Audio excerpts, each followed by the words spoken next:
Assalamualaikum warahmatullahi wabarakatuh. Selamat datang di channel aku Ajeng Septin. Bagaimana nih kabarnya pada kesempatan kali ini?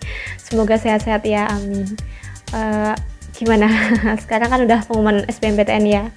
Mungkin ada beberapa teman-teman yang mungkin tidak berkesempatan untuk polos menjadi mahasiswa melalui jalur SBMPTN, tapi tidak apa-apa, tidak usah putus asa dan juga berkecil hati karena teman-teman masih ada kesempatan untuk menjadi mahasiswa pada tahun ini, yakni melalui jalur seleksi mandiri. Tapi sebelum aku membahas lebih jauh tentang seleksi mandiri, teman-teman tuh perlu tahu terlebih dahulu ya, apa sih seleksi mandiri itu?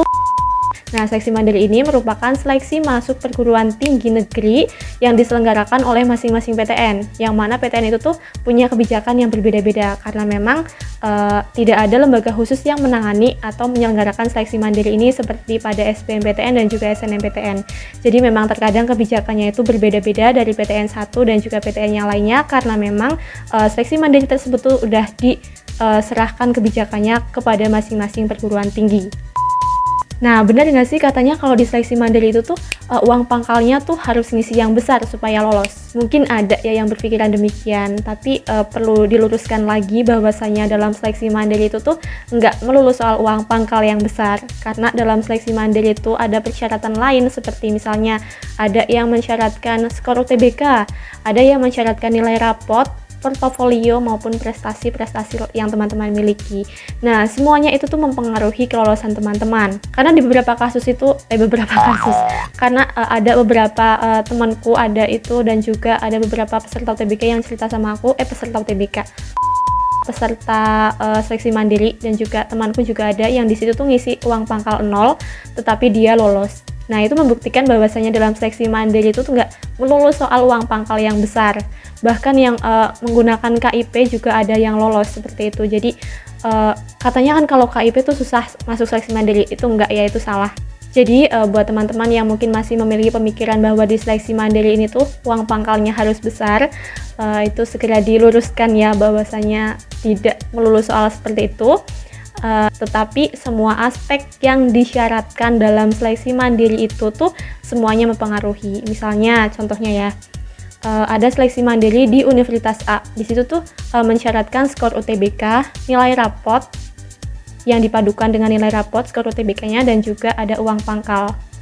Nah, itu semuanya mempengaruhi dari skor UTBK, nilai rapot, dan juga uang pangkalnya. Nanti dari skor UTBK dan juga nilai rapot mungkin akan digabungkan terus diperingkat. Misalnya diperingkat. Nah, PTN itu tuh mengambil 45 peserta yang akan lolos di seleksi mandiri. Tapi peserta nomor 44 dan juga 45 dan 46 tuh nilainya sama. Nilai perpaduan antara skor UTBK dan juga rapotnya sama. Nah, maka mungkin bisa dilihat dari uang pangkal yang mereka pilih gitu. Jadi kesimpulannya itu dalam seleksi mandiri itu semua aspek yang disyaratkan itu mempengaruhi, tidak melulu soal uang pangkal. Nah, uang pangkal juga mempengaruhi tetapi tidak 100% seperti itu. Oleh karena itu jangan berkecil hati atau tergesa-gesa memilih uang pangkal yang besar banget. Tetapi kita harus juga memperhatikan aspek lain yang disyaratkan seperti skor UTBK-nya ataukah nilai rapotnya dan prestasi-prestasi lainnya. Nah, kalau misalkan nanti ada tes lagi, kalau teman-teman memilih yang ada tes lagi, itu mengerjakan tes lagi, ya nggak apa-apa, dimaksimalkan tesnya. Kalau misalkan memilih yang skor UTBK, itu juga cari yang kira-kira